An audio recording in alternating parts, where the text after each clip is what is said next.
And forget Harry's speech, which is not millions. It's around about £42,000 in our money. Lot of money. Hell of a lot of money just to hear somebody talk about their mental health journey. £42,000. That is the number Netflix executives reportedly saw when they reviewed what Prince Harry could command for a single speech in Australia. And according to people close to the situation, the reaction in the room was something between stunned silence and quiet resignation. Not stunned because the figure was impressive, but because it represented how far the Sussex brand had fallen from those heady days of $100 million deals and breathless press releases about their content empire. Let me put this in perspective for you. $42,000 sounds like serious money, and for most of us, it absolutely is. But when you are maintaining a lifestyle that reportedly costs around $5 million annually, when you're paying for a Montito mansion, round-the-clock security, a rotating staff of publicists and assistants, music, that speaking fee represents roughly 3 days of their monthly burn rate. The math simply does not work, and the people who watch celebrity finances for a living have started saying what many of us have suspected for months now. The Sussex operation is in trouble, and this Australian trip might be less a triumphant return than a desperate gamble to find new sources of income where the American well has run dry. What makes this moment so revealing is not just the number itself, but what it tells us about the trajectory of their post-royal career. We have watched the Netflix deal crumble. We have seen the Spotify partnership end in what insiders described as mutual frustration. The wellness brand that was supposed to make Meghan a lifestyle mogul has generated headlines about inflated sales figures rather than actual music profits. And now here they are bringing their own camera crew to Australia because no major platform wants to foot the bill anymore. But to understand how we arrived at this particular moment, we need to go back several months to when the Netflix money reportedly stopped flowing entirely and the Sussex team realized their content partnership was basically over long before any official announcement was made. The story that has emerged from people with direct knowledge of the Netflix relationship paints a picture considerably less flattering than the carefully worded press releases would suggest. According to a source who spoke candidly about the arrangement, the $0 million deal that made headlines around the world was never actually a $100 million deal. The real figure was heavily lower, and much of even that reduced amount was contingent on deliverables that never materialized. The money reportedly stopped flowing around late October, roughly 4 months before the Christmas special aired. By that point, Netflix executives had already watched the rough cuts, music, and reached a unanimous conclusion. This was it. There was nothing more coming that would justify continued investment. The holiday special represented the end point of whatever creative partnership had existed, and everyone on the production side understood the writing on the wall. One insider described the executive reaction to the finished content with a phrase that has since become something of an inside joke among media industry observers. Is this it? That was apparently the question hanging in the room when decision-makers reviewed what the Sussex production team had delivered. The expectation had been exclusive access, compelling storytelling, the kind of intimate royal content that audiences could not get anywhere else. What they received instead was, according to multiple accounts, polished but ultimately hollow material that failed to generate the sustained engagement Netflix requires from its premium partnerships. The streaming giant has been diplomatic in public statements, citing creative direction differences and suggesting the partnership had simply run its natural course. But privately, the frustration is palpable. Netflix only ever wanted 2 things from this relationship, and those close to the negotiation process have been remarkably consistent on this point. They wanted royal dirt, the unvarnished inside story of palace dysfunction and family conflict. Music, they got that with the initial documentary, which delivered strong viewership numbers precisely because it promised explosive revelations. The other thing they wanted was a reconciliation. Cameras present as Harry reunited with his family. The redemption arc that would generate even bigger numbers than the original scandal. Neither option remains viable. The dirt has been exhausted, recycled so many times that audiences have stopped caring. The reconciliation shows no signs of happening, and with each passing month of arrangement, the prospect grows more remote. Without fresh controversy or a heartwarming family reunion, Netflix found itself asking a question that apparently no one in the Sussex camp could answer satisfactorily. What exactly are we paying for? What confirms the severity of the Netflix situation more than any official statement is what Harry and Meghan are doing in Australia.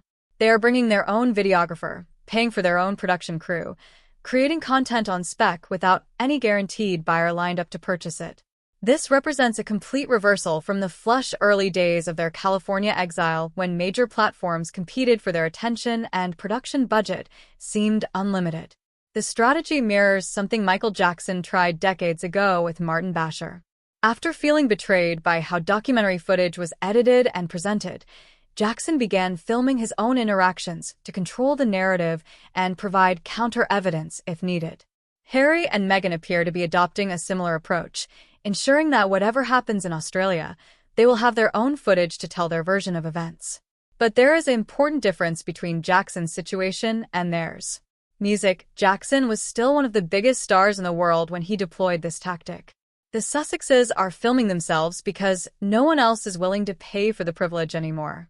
The desperate hope, according to people familiar with their planning, is that an Australian network might purchase what American platforms will not touch.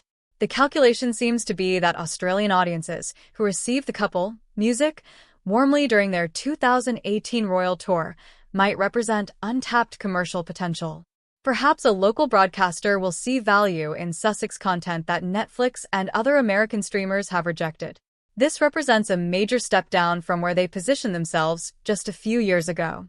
The couple who once commanded meetings with the most powerful executives in entertainment are now basically creating demo reels, hoping someone will bite.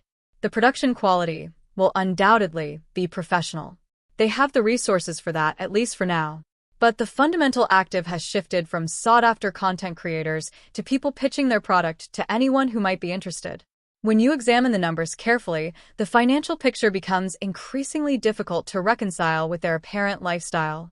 That £42,000 speaking fee, while large, represents a single event. Reports have emerged about wellness weekend appearances. Music, that could be lucrative, but certainly not generating millions. Even if Harry delivered one speech per week at that rate, which no speaker does, the annual total would still fall short of their reported expenses. The security costs alone are staggering. Some estimates suggest they spend over $1 million annually just on protection. A figure that becomes especially painful when you remember that Harry is simultaneously pursuing legal action, demanding the British government provide this service free of charge. The Montito property carries a major mortgage. Music, staff salaries for their various operations reportedly run into hundreds of thousands. Their charitable foundation, while generating positive headlines, requires large administrative overhead, $5 million minimum. That is the figure multiple analysts have suggested as the baseline for sustaining their current lifestyle, and the income streams visible to outside observers simply do not add up to that number. Book residuals help but diminish over time. Speaking fees are sporadic. The Netflix money has stopped. Spotify is gone. The lifestyle brand generates more controversy than confirmed revenue. I have been saying this for a long time now, and nothing has convinced me otherwise. The Sussex brand exists in a peculiar limbo. Simultaneously too controversial for many mainstream commercial partnerships and too dependent on controversy to build the kind of warm, fuzzy lifestyle empire Meghan apparently envisions. Every business deal, every event appearance, every product launch leads with the Duke and Duchess of Sussex. That title is the entire brand. Strip it away, and they are just another celebrity couple in Montito. Notable mainly for family drama rather than any particular accomplishment. Stories began circulating earlier this year claiming Meghan had made $30 million from jam sales. The figure was so absurd that industry observers initially assumed, music, it was satire. Even the biggest jam manufacturer in the world does not generate that kind of profit margin. The entire premium preserves market barely supports those numbers from all producers combined. Yet somehow this claim made it into print attributed to Sussex-adjacent sources. The problem with pushing inflated figures to media outlets is twofold. First, it creates expectations that reality cannot possibly meet, making the eventual truth seem like failure, even if actual performance was respectable. Second, and more seriously, It attracts exactly the kind of attention no one wants from regulatory authorities and tax investigators. When a company claims massive revenues that cannot be verified, people start asking uncomfortable questions. According to those familiar with the Netflix negotiation process, no actual figures were ever presented to back up projections about the lifestyle brand potential. The Bloomberg interview that was supposed to showcase Meghan as a serious businesswoman especially avoided any specific numbers about sales, music, distribution, or growth projections. This reticence made potential investors and partners nervous rather than intrigued. The As Ever brand may ultimately find some commercial success, but the strategy of generating headlines about fictional sales figures creates problems rather than solutions. It undermines credibility with exactly the sophisticated investors and partners who might otherwise be interested. It generates skeptical coverage rather than enthusiastic endorsement, and it suggests a fundamental misunderstanding of how modern brand building actually works, where transparency and authenticity typically prove more valuable than hype. The departure of Meredith Mayne from the Sussex public relations operation tells a story that official statements carefully avoided explaining. Mayne was not some junior staffer cycling through the notoriously difficult Sussex employment environment. She was the big cheese, as one observer put it, a highly credentialed professional with a track record of managing complex celebrity clients. Her sudden exit raised immediate questions about what had gone wrong. The answer, according to people with knowledge of the situation, traces back to the Kim Kardashian party controversy and the lies told in its aftermath. Harry and Meghan had attended a high-profile Hollywood event, and when photographs emerged that apparently did not match the image they wanted to project, the couple reportedly claimed they had signed some kind of form indicating photos should not be shared. This explanation was provided to People magazine, the Sussex-friendly outlet that has served as something of a house organ for their narrative. The problem was simple. No such form existed. There was no box to tick. No opt-out mechanism for guests at a major Hollywood party. Everyone in the industry knew this. The hosts knew it. The publicists knew it. And when the claim was investigated, even cursorily, it fell apart immediately. What makes this incident particularly revealing is the reported internal active. Harry allegedly told staff about the form, passed this information to Mayne, who then found herself professionally compromised when the claim proved false.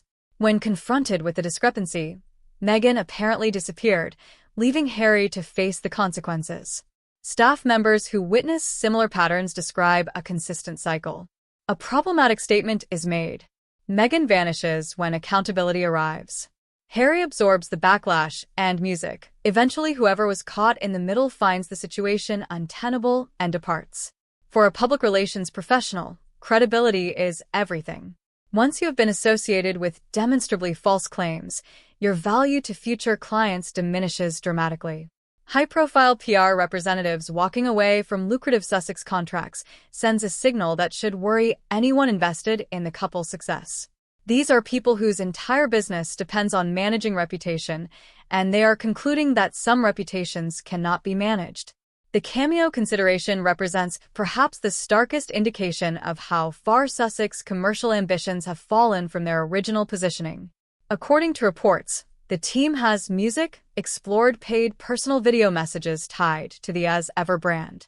The concept would work similarly to the Cameo platform where celebrities record personalized greetings for paying customers.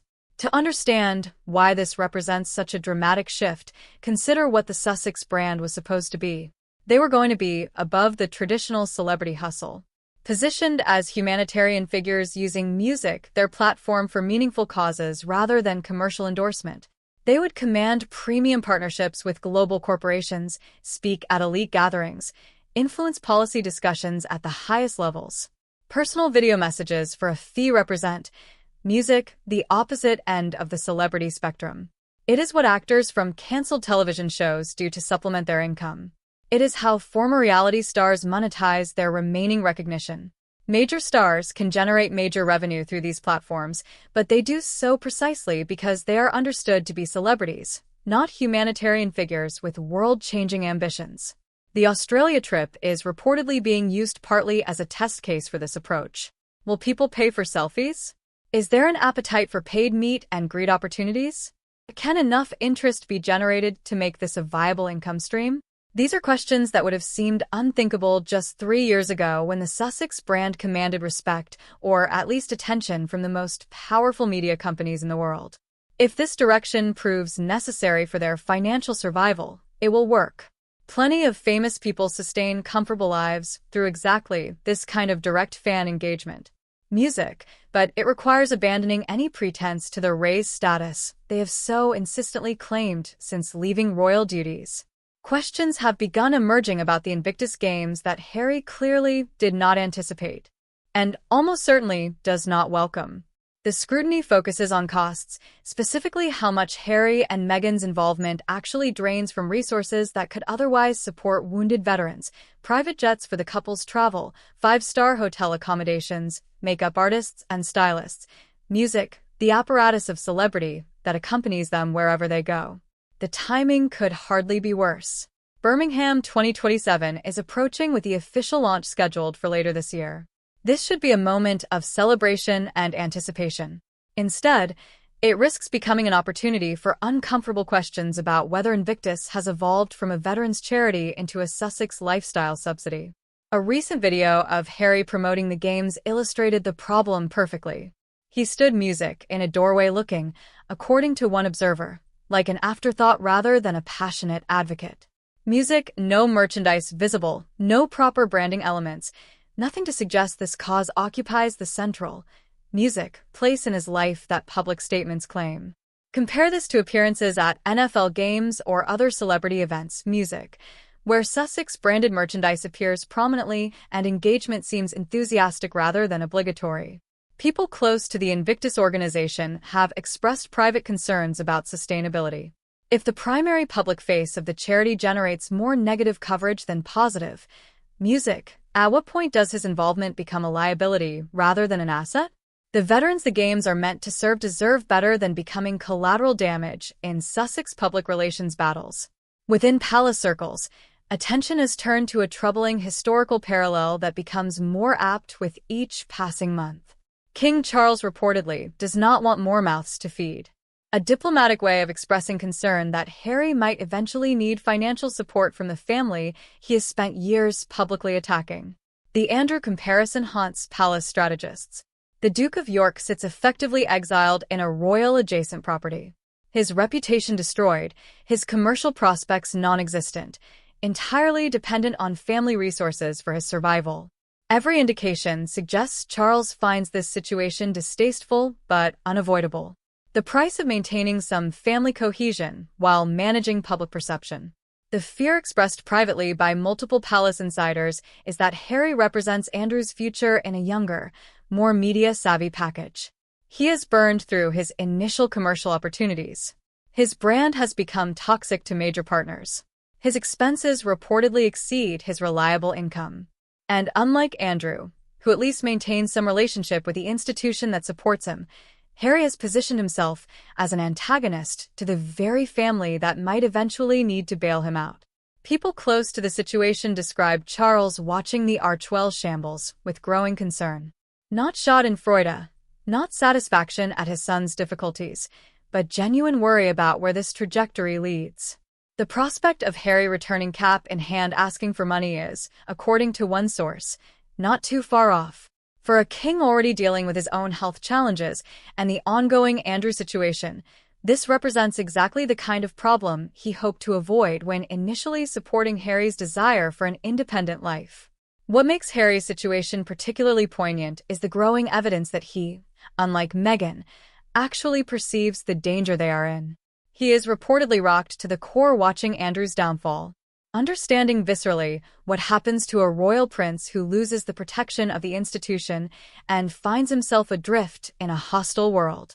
The Duke and Duchess of Windsor parallel has been made before, but it grows more accurate with each passing month. Edward VIII gave up his throne for the woman he loved, spent decades in gilded exile, and music ultimately became a figure of pity rather than admiration, dependent on family allowances, and forever looking back at the life he abandoned. Harry appears increasingly trapped in a similar pattern, unable to return to royal life, but equally unable to build the independent empire that was supposed to justify his departure. Unlike Meghan, who reportedly believes she can plow on regardless of setbacks, Harry understands what losing titles would actually mean. The Sussex commercial operation runs entirely on royal connection. Every speaking engagement, every partnership opportunity, every media appearance derives value from Harry's position as a prince of the blood and his wife's status as a duchess. Remove those titles, which both of them should have been stripped of the moment they started selling royal stories for profit, and the entire edifice collapses. The lifestyle he refuses to downsize requires income he can no longer reliably generate. This is the fundamental problem that no amount of jam sales or wellness weekends can solve. And Harry, whatever his other limitations, appears to grasp this reality in a way that his wife perhaps does not or cannot. Australia represents the last best hope for a Sussex narrative reset, and the strategy is already becoming clear from their pre-trip positioning. They will lean heavily into nostalgia for the 2018 royal tour when they were genuinely popular and the pregnancy announcement generated warm global coverage. They will frame this visit as a love letter to Australia, a return to a country that embraced them before the difficulties began. There may even be hints about relocation, suggestions that Australia could become their new home base. This serves multiple purposes. It generates headlines and speculation. It positions them as people with options rather than refugees from a failed American adventure. And it provides cover for what is basically a commercial scouting mission, testing whether Australian media companies and sponsors might offer opportunities that American platforms, have withdrawn. But Australia remembers more than the Sussex camp might wish. Reports from the first tour described tea-throwing incidents, diva demands, staff complaints that were suppressed at the time, but have since leaked into public awareness. The carefully curated image of that visit has eroded considerably as insiders shared their actual experiences. My prediction, and I will state it plainly, because I have always maintained that honest assessment serves audiences better than diplomatic hedging, is that this Australian tour will generate plenty of headlines, but no large commercial deals. The fundamental problem remains unchanged by geography. Harry and Meghan are selling a product that major buyers no longer want. Moving the sales pitch to a different continent does not alter the underlying market dynamics. Within 18 months, we will see either a dramatic pivot in their approach, probably involving some kind of reconciliation gesture toward the royal family, or a quiet acknowledgement that independent sustainability has proven impossible. The financial runway is not unlimited. The commercial opportunities are not materializing, and the lifestyle costs continue regardless of what income streams develop. The £42,000 speaking fee tells the whole story in a single number. It is good money, but it is not enough. It never will be enough. Not for the life they have constructed and seem unwilling to modify. Something will have to give, and the only real question is whether they recognize this reality in time to manage the transition gracefully, or whether they continue insisting on their commercial viability until external circumstances force a more painful reckoning. What do you think about all this? Let me know in the comments, and make sure you are subscribed so you do not miss the next